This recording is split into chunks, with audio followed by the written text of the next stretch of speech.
Annyeonghaseyo Yorobun. Hari ini aku berkunjung ke kota Gyeongju ditemani oleh keluarga dan paman kami. Kami mencoba menjelajahi jejak masa lalu di mana kerajaan Silla menduduki kota ini sebagai pusat pemerintahan. Kerajaan Silla adalah salah satu dari 3 kerajaan besar di Korea Selatan yang memimpin sangat lama dari tahun 57 sebelum Masehi sampai 935 Masehi ya, sungguh sangat lama sekali ya.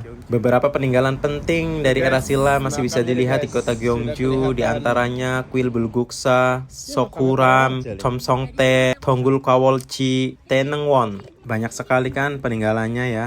Kami mau menjelajahi Taenengwon terlebih dahulu, atau kompleks pemakaman para raja dan bangsawan yang menunjukkan keahlian luar biasa di masa lalu ya. Sungguh menakjubkan. Fakta menariknya ya, makam di sini tidak seperti makam batu, melainkan ditutup tanah atau rumput lalu dibentuk seperti gundukan. Taenengwon artinya kompleks makam agung, atau kompleks ini juga sering disebut sebagai bagian dari museum tanpa dinding di Gyeongju karena terbuka dan menyatu dengan kota. Karena waktu sudah sore, kami belum sempat untuk memasuki kompleks utama pemakaman para raja, jadi kami langsung pindah ke lokasi ke Donggul Kwolji atau ke destinasi wisata lainnya di kota Gyeongju.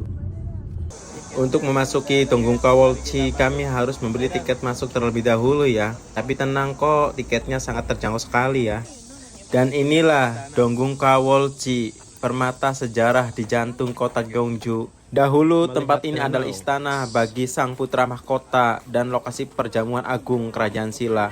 Kini ia menjadi saksi bisu ribuan langkah yang datang bukan untuk menaklukkan tapi untuk mengenang. Banyak pengunjung dari penjuru dunia datang dan berdecak kagum dengan keindahannya. Cahaya matahari yang mulai meredup jatuh lembut di permukaan kolam menciptakan bayangan pavilium kuno yang berdiri anggun di tepian. Donggul merupakan istana tempat tinggal putra mahkota pada masa dinasti Silla. Kwolji artinya kolam buatan yang berarti kolam cahaya bulan. Dahulu dikenal sebagai Anapji. Tempat ini adalah bagian dari kompleks kerajaan yang dibangun pada tahun 674 Masehi pada masa pemerintah Raja Munmu, raja pertama yang menyatukan Korea. Ini adalah miniatur kompleks Donggul pada masa lalu yang bisa kita lihat di dalam. Donggul dirancang dengan teliti mencerminkan filosofi dan estetika arsitektur Silla yang mengutamakan harmoni dengan alam. Sungguh kami pun melihatnya terjejak kagum di dalam hati. Air kolam Kwolji memantulkan langit senja dan lampu-lampu kecil yang mulai menyala, menciptakan lukisan alam yang tak bisa ditiru. Angin berhembus pelan membawa aroma dedaunan dan bisikan zaman. Keindahan Donggul dan Kwolji disebutkan dalam berbagai catatan sejarah, menunjukkan betapa pentingnya dan terkenalnya tempat ini pada masa kejayaan Silla. Namun seiring berjalannya waktu, terutama setelah jatuhnya dinasti Silla pada abad ke-10, kompleks ini mengalami kehancuran dan terlupakan selama ratusan tahun. Wilayah ini menjadi tanah kosong dan tertutup oleh lumpur dan reruntuhan.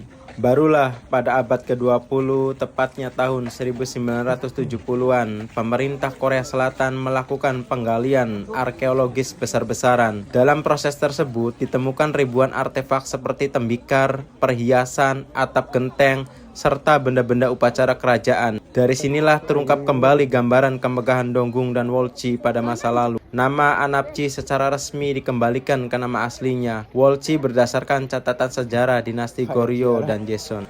Mengunjungi Donggul dan Kwolji bukan sekedar perjalanan menelusuri situs sejarah, tetapi sebuah pengalaman menyentuh jejak peradaban yang pernah berjaya di tanah Korea. Dan ketika langkah kaki meninggalkan kompleks istana ini, satu hal terasa pasti, bahwa sejarah tidak pernah benar-benar hilang. Ia hanya menunggu untuk ditemukan kembali dan dihargai oleh generasi berikutnya. Sampai jumpa di eksplorasi sejarah berikutnya bersama kami, Nata Kim Channel.